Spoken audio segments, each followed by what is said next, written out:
We've looked at standard wheelchairs, we've looked at wheelchairs that are adapted with WC19 securement points, and we've looked at now a wheelchair that's not adapted for use as a seat in a motor vehicle. This is a typical ultralight rigid frame manual wheelchair, and there are no securement loops on this wheelchair. So the question is, where on this frame should the wheelchair tie-down straps be anchored, and how would you make the straps stay where they needed to be? One way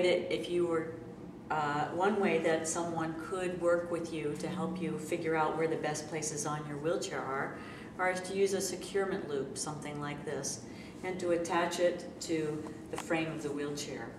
What this does is it makes it very obvious to the transport driver where the securement point is. Even without this point on this particular chair, it's all going to be the same place. So let me say a word about this. Several companies make this kind of a product, but it can be added to a wheelchair that was not provided with the WC19 securement loops. It's crash tested to the same kinds of performance levels as everything else in a crash tested wheelchair.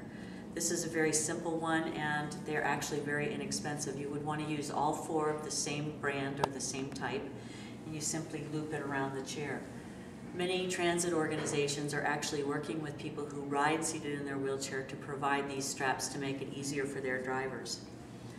When a transit bus has the S-type securement straps on the bus, you can see that this S-hook can also come and attach to the same place on the wheelchair frame. What you've got here is a little bit of a difference in the angle, and it causes a twist in the belt. And I suppose if there was any reason why I would use a securement loop, it would just be to make sure that this S-hook did not have the ability to come away from the wheelchair frame.